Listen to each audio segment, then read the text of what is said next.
বিয়ে বাড়ির মাংস নাম শুনলেই মুখে পানি চলে আসে। এর মেইন কারণ এর অতুলনীয় স্বাদ। এই অতুলনীয় স্বাদের পিছনে বেশ কয়েকটা কারণ আছে। এর ভিতরে রান্নার প্রসিডিউর এবং স্পেসিফিক কিছু ইনগ্রিডিয়েন্টসের ব্যবহার। নিশ্চয়ই বুঝতে পারছেন আজকে কি রেসিপি করে দেখাবো। জি প্রিয় দর্শক, আসসালামু আলাইকুম। আজকে রসুই রেসিপিতে বিয়ে বাড়ির মাংস থাকছে। তবে রিকোয়েস্ট করব রেসিপিটা শুরু থেকে শেষ পর্যন্ত দেখার জন্য, তা না হলে রেসিপির অনেক পার্ট আপনারা মিস করবেন। তো চলুন আমরা রেসিপিটা দেখে নিচ্ছি। চুলে একটা পাতিল গরম করে নিয়েছি, 100 ml মতো তেল দিয়ে দিব। এই রান্নাটাতে কিন্তু একটু তেলের পরিমাণটা বেশি লাগে। 3-4 টুকরো দারুচিনি দিয়ে দিচ্ছি। 3টা কালো এলাচ, 8-10টা ছোট এলাচ, 8-10টা লবঙ্গ এবং 2টো তেজপাতা। মশলাগুলোকে হালকা করে একটু ভেজে নিলাম। এখন দিচ্ছি 2 কাপ পেঁয়াজ কুচানো। আমি এখানে যে মশলাগুলো ব্যবহার করছি এটা 2 কেজি পরিমাণ মাংসের জন্য। পেঁয়াজগুলোকে হালকা করে একটু ভেজে নিব, জাস্ট এর কালারটা পরিবর্তন হয়ে আসবে এরকম। দেখুন পেঁয়াজগুলোর কালারটা পরিবর্তন হয়ে আসছে। দিচ্ছি রসুন বাটা, 2 টেবিল চামচ মতো রসুন বাটা দিয়ে দিলাম। আদা বাটা দিচ্ছি, 2 টেবিল চামচ আদা বাটা দিয়ে দিলাম। আদা রসুন বাটাটাকে একটু ভেজে নিলাম। এখন দিচ্ছি জিরা বাটা, এখানে 2 টেবিল চামচ জিরা বাটা আছে।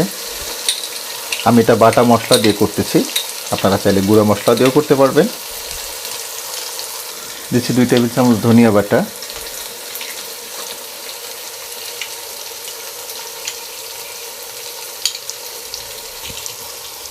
দিচ্ছি 2 টেবিল চামচ শুকনো মরিচ বাটা, দিচ্ছি 1 টেবিল চামচ সাদা গোলমরিচ বাটা।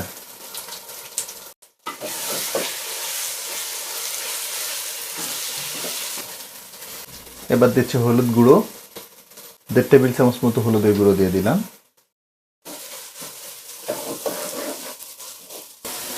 একটু পানি দিয়ে দিব।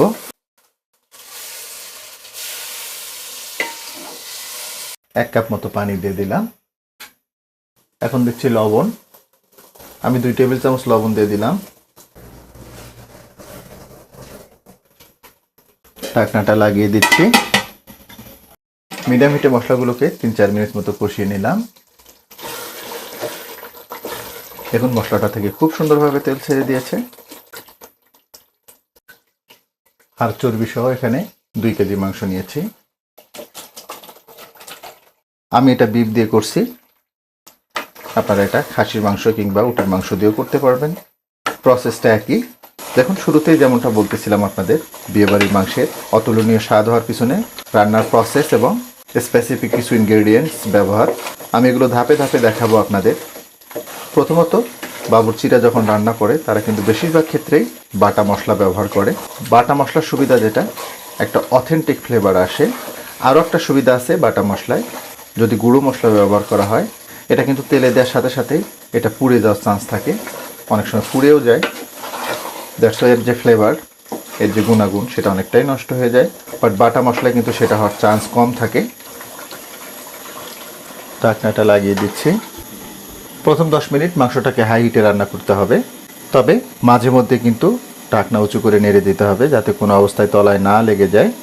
প্রথম 10 মিনিট মাংসটাকে হাই হিটে রান্না করে নিলাম, তবে অফ ক্যামেরায় কিন্তু আমি কয়েকবার করে মাংসটা নেড়ে দিয়েছিলাম যাতে তলায় না লেগে যায়। এই পর্যায়ে ফ্লেভারের জন্য 7-8টা কাঁচামরিচ দিয়ে দিচ্ছি।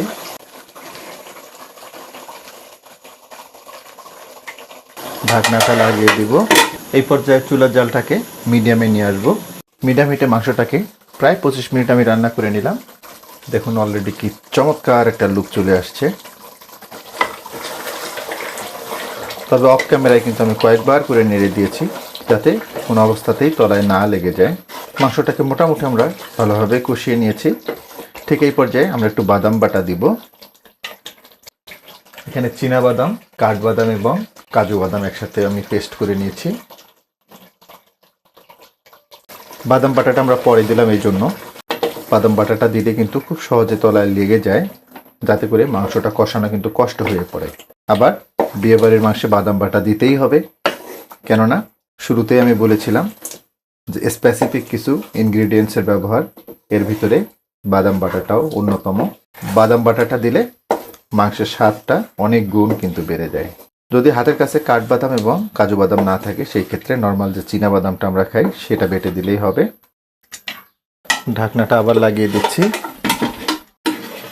চুলার জালটাকে মিডিয়াম এবং লোয়ের মাঝামাঝি নিয়ে আসব। মিডিয়াম লো হিটে মাংসটাকে প্রায় 5-7 মিনিট মতো আমি রান্না করে নিলাম।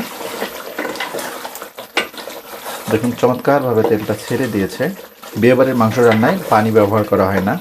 এর পিছনে কারণ হচ্ছে তারা বেশি পরিমাণে মাংস ব্যবহার করে, সো মাংসটা থেকে যে পরিমাণ পানি বের হয় তাতেই সবগুলো মাংস খুব ভালোভাবে সিদ্ধ হয়ে যায়। আর আমরা যেহেতু বাসা বাড়িতে অল্প পরিমাণে মাংস রান্না করি, এতে যে পরিমাণে পানি ছাড়ে সেটাতে কিন্তু মাংসটা পর্যাপ্ত সিদ্ধ হয় না। এই জন্য অতিরিক্ত একটু পানি অ্যাড করতে হবে। তবে পানিটা অবশ্যই গরম পানি, কোনো অবস্থাতেই ঠান্ডা পানি দেওয়া যাবে না, তাতে করে মাংসের টেন্ডারনেসটা নষ্ট হয়ে যাবে। আমি জাস্ট 2 কাপ মতো গরম পানি দিয়ে দিলাম, এতে করে মাংসটা খুব ভালোভাবে সিদ্ধ হয়ে যাবে।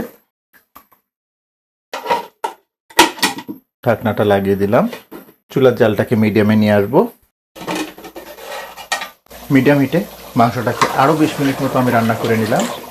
তবে অফ ক্যামেরায় কয়েকবার করে আমি নেড়ে দিয়েছি যাতে তলায় না লেগে যায়, যেহেতু আমরা বাদাম বাটা ব্যবহার করেছি। এই পর্যায়ে 1 টেবিল চামচ মতো ঘি দিয়ে দিব। চেষ্টা করবেন ঘিটা দিতে যদি বিয়েবাড়ির অথেন্টিক ফ্লেভারটা পেতে চান। দেবো 1 চা চামচ কেওড়া জল। কেওড়া জলটা একটা শাহী ফ্লেভার নিয়ে আসে। এর বাইরেও আপনারা আলু বোখারা ব্যবহার করতে পারেন। আলু বোখারাটা দিলে আরও একটু টেস্টটা ইনহ্যান্স হবে, কিন্তু আমি ব্যবহার করছি না। আমাদের জাস্ট আর একটা মাত্র ইনগ্রিডিয়েন্টস বাদ আছে, যেটা আমরা শেষে ব্যবহার করব। ঢাকনাটা লাগিয়ে দিচ্ছি। এই পর্যায়ে চুলার জালটাকে মিডিয়াম এবং লোয়ের মাঝামাঝি নিয়ে আসবো। মিডিয়াম লো হিটে মাংসটাকে জাস্ট 10 মিনিট মতো আমি রান্না করে নিলাম। দেখুন এবার লুকটা একদম অসাম একটা লুক।